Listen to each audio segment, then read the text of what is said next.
आज मुझे 10 लाख चाहिए। अगर समय से 10 लाख ना पहुँचे तो तुम्हारी बेटी को मार डालूंगा। कहाँ आना है, कहाँ आना है? मैं तुम्हें 10 लाख जमा करके देता हूँ। प्लीज मेरी बेटी को कुछ मत करना। गोरी रानो चिड़िया से बहुत जलती थी, क्योंकि रानो चिड़िया मेहनती थी और मेहनत कर कर के उसने अपना एक प्यारा सा घर खरीद लिया था। और तो और रानो चिड़िया गोरी से ज्यादा सुंदर भी थी और अक्लमंद भी। गोरी खुद कोई मेहनत नहीं करती, बस सारा दिन रानो चिड़िया के पीछे ही लगी रहती और उसकी ही बुराइयां करती रहती। गोरी का पति कालू कौआ कोई काम नहीं करता था और रानो चिड़िया का पति आकाश बहुत मेहनत से काम करता था। रोज मजे मजे के भोजन लाता। गोरी कव्वी का घर रानो के घर के पास में ही था, परंतु गोरी का घर टूटा फूटा था। कालू कुछ कर ले, कुछ तो कर। देख रहा है ना कि कैसे ये आकाश तरक्की पे तरक्की करता जा रहा है और तुझसे कोई काम नहीं होता, निखट्टू कहीं के। ओ, मुझे बातें सुनाने से अच्छा है खुद भी कुछ कर ले। खुद तो कोई काम नहीं करती हो, बस मुझे बातें सुनाती हो कि तुम कोई काम कर लो, जाकर चोरी कर लो। रात भूखे सोएंगे क्या हम? गोरी से अब मजीद ये सब बर्दाश्त नहीं हो रहा था कि रानो इतनी कामयाब हो और गोरी कवि गरीब रहे। इसीलिए गोरी कवि उल्लू के पास जाती है और उल्लू से कहती है, उल्लू जी, एक अच्छा तरीका है तुम्हारे लिए। पता है ना रानो कितनी अमीर हो गई है। अच्छा घर, अच्छा खाना, सब कुछ है उसके पास। किस चीज की कमी है उसे? ऐसा करो कि रानो की बेटी गुड़िया को किडनैप कर लो। उसको किडनैप करने से रानो गरीब हो जाएगी क्या, बेवकूफ? नहीं पागल उल्लू, उसे किडनैप करने के बाद तुम रानो से मुंह मांगी कीमत ले सकते हो और फिर वो पैसे तुम और मैं आधे आधे कर लेंगे। वैसे आधी रात को उल्लू रानो की बेटी गुड़िया को किडनैप कर लेता है। अब रानो चिड़िया को अगले दिन जब ये पता लगा कि उसकी बेटी घर नहीं है तो वह रोने लगी। वह बहुत परेशान थी कि उसकी बेटी एक रात में कहाँ चली गई। आकाश, आकाश, ऐसा नहीं हो सकता।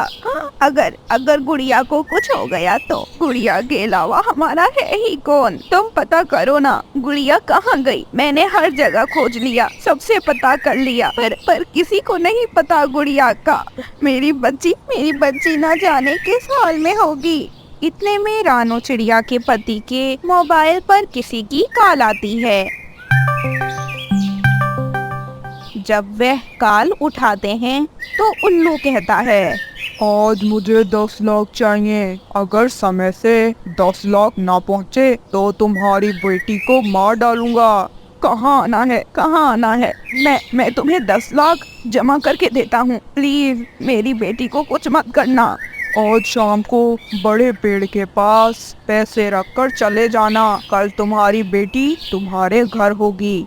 आकाश अपना घर बेच देता है। रानो तो रो रो कर थक चुकी थी। उसे बहुत डर था कि कहीं उल्लू उसकी बेटी को मार न डालें। रानो चिड़िया ने अपने गहने भी बेच दिए और आकाश ने घर बेच दिया। ऐसे 10 लाख का बंदोबस्त हो गया और आकाश बताई गई जगह पर पैसे रखकर वापस अपने घर की ओर निकल पड़ा। घर तो अब बिक चुका था, परंतु घर के पास ही उन्होंने एक घोंसला बना लिया। दूसरी ओर लालची गोरी कवि सोच रही थी कि 10 लाख में से उसे उल्लू को भी देना पड़ेगा और दूसरी ओर उल्लू भी यही सोच रहा था कि उसे गोरी को भी कुछ पैसे देने पड़ेंगे। वे दोनों ही एक दूसरे को पैसे नहीं देना चाहते थे। दोनों बहुत लालची थे और बुरे थे। दोनों चाहते थे कि सारे पैसे उनके पास आ जाएं। इसीलिए गोरी एक मजेदार सूप तैयार करती है और उल्लू के पास आ जाती है। तुमने बहुत अच्छा काम किया है उल्लू जी, ये लो मैं तुम्हारे लिए सूप बना कर लाई हूँ, बहुत अच्छा है। हो, थैंक यू। मुझे पता था कि तुम मेरे लिए कुछ ना कुछ तो लाओगी गोरी बहन, इसीलिए मैंने भी ना तुम्हारे लिए कुछ खास खाने का बंदोबस्त कर लिया। किस चीज का बंदोबस्त कर लिया तुमने? स्वादिष्ट पुलाव बहुत स्वादिष्ट बना है। गोरी पुलाव खाना शुरू करती है। उल्लू गोरी से कहता है, आधी रात को मैं इस चिड़िया की बेटी को उसके घर ही छोड़ आऊंगा। तुम्हें पता है ना कि आकाश कितना मेहनती है। उसने तो झटपट नया घोंसला तैयार कर लिया। हाँ, अब बड़े घर से घोंसले में रहेंगे वो। तुम्हारी तो ख्वाहिश पूरी हो गई, रानो गरीब हो गई।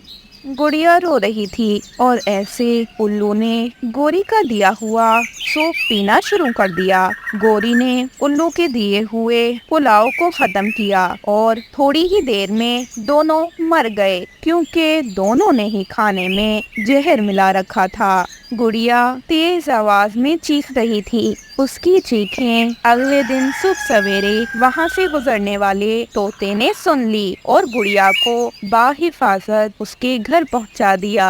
और जो पैसे उल्लू और गोरी ने आपस में बांटने थे वह वापस रानू के पास आ गए और रानू और आकाश ने वापस वो सब ले लिया जो कि उन्होंने बेचा था। लालच का अंजाम तो बुरा होता है, इसीलिए गोरी और लालची उल्लू को उनके किए की सजा मिल चुकी थी। गोरी के मरने के बाद कालू तक भी पहुंच जाती है। बहुत लालची थी, अच्छा हुआ मर गई। हाँ, मुझे तो दिन रात ताने देती थी, ताने। सही है, मैं तो सेकंड मैरिज कर लूंगा, मेरा क्या। कालू बिल्कुल गोरी की तरह ही बुरा था। उसे भी किसी चीज का एहसास नहीं होता था। उसे भी अब गोरी का कोई एहसास नहीं था कि गोरी उसे छोड़कर जा चुकी है। तो देखा दोस्तों, हसद का क्या अंजाम निकला। हमें कभी किसी से हसद नहीं करनी चाहिए। किसी को कामयाब होता देखकर उससे जलना नहीं चाहिए। अगर कोई कामयाब हो रहा है तो वो अपनी मेहनत की वजह से हो रहा है। हमें चाहिए कि हम भी मेहनत करें। जो पक्षी हमेशा दूसरों से हसद करते हैं वो पक्षी अपनी जिंदगी में कामयाब नहीं हो सकते। रानो चिड़िया अपने बच्चों के लिए तेज बारिश में भोजन ढूंढ रही थी कि रानो चिड़िया की नजर जमीन पर पड़ी। जमीन पर एक पेंसिल पड़ी थी। रानो चिड़िया को याद आता है कि गुड़िया ने उससे कहा था कि उसे नई पेंसिल चाहिए। फिर रानो उस पेंसिल को उठाकर घर पर आ जाती है। माँ, आप बहुत अच्छी हो, आप मेरे लिए पेंसिल ले आई। मैं बहुत खुश हूँ अब माँ। आपको पता है मुझे पेंसिल की बहुत ज्यादा जरूरत थी। माँ, क्या आप भोजन नहीं लाई? मुझे बहुत भूख लग रही थी। बेटा, बाहर बारिश हो रही है, मैं भोजन ढूंढ रही थी परंतु मुझे मिला ही नहीं। फिर ये पेंसिल दिखी तो मैं इसे ले आई। आप फिक्र न करो, मैं जाती हूँ थोड़ी देर में गोरी कवि के घर। उससे खाने को कुछ न कुछ तो ले ही आऊंगी मैं। रानो चिड़िया गोरी के घर भोजन मांगने के लिए चली जाती है और गुड़िया उस पेंसिल से एक एप्पल का चित्र बनाती है। चित्र बनाते ही वह चमकने लगा। कोको और गुड़िया तो देखते ही रह गए थे। उसी पल वह एप्पल उनकी आंखों के सामने था। भाई, ये क्या ये कोई जादुई पेंसिल है? हाँ गुड़िया, ये कोई जादुई पेंसिल है। तभी तुमने जब एप्पल का चित्र बनाया तो एप्पल हमारे सामने आ गया। ऐसा करो कि तुम मैंगो बनाओ, मैंगो।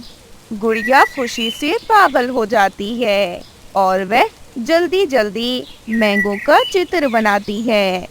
फिर मैंगो भी सामने था। दोनों बहन भाई पेट भर के मैंगो और एप्पल खा लेते हैं। दूसरी ओर रानो चिड़िया गोरी से कहती है, गोरी बहन, मेरी बेटी गुड़िया और कोको को बहुत भूख लगी है। आपको पता है ना कि बाहर बहुत बारिश हो रही है और बारिश के मौसम में तो भोजन ढूंढना बहुत मुश्किल है। हाँ, पता है मुझे। तुम मुझे यही कहने आई हो ना कि मैं तुम्हें थोड़ा भोजन दे दूं, परंतु जाओ यहाँ से, मुझे गुस्सा ना दिलाओ। मैंने ठेका नहीं ले रखा तुम गरीब चिड़िया का। अरे गोरी बहन, मुश्किल समय में आप भी हो सकती हैं और हो सकता है कि मैं कभी आपके काम आ जाऊं। गोरी और रानो बात कर ही रहे थे कि कालू गुस्से में रानो से कहता है, अरे चिड़िया चुप चुप करके घर जाओ तुम। देख नहीं रही, हमारे घर से तो पानी भी टपक रहा है। अब मुझे पहले ही बहुत गुस्सा आ रहा है। इस बारिश के कारण ऐसा ना हो कि आज तुम हमसे मार खाकर वापस अपने घर जाओ। रानो चिड़िया बहुत डर जाती है और डरते हुए वहाँ से भाग जाती है। जब रानो अपने घर आती है तो उसके बच्चे बहुत खुश थे। वह अपनी माँ को सारी बात बताते हैं। ऐसे रानो चिड़िया भी उस जादुई पेंसिल की मदद से भोजन खा लेती है, परंतु थोड़ी देर में रानो के घर में भी पानी आने लगा। माँ माँ, अब क्या होगा? अब हम क्या करें? माफी मांगते हैं। तो दोस्तों, कैसी लगी आपको हमारी आज की कहानी? और हाँ, अगर ये कहानी अच्छी लगी तो इस वीडियो को लाइक कर दें और हमारे चैनल को सब्सक्राइब करना बिल्कुल ना भूलना।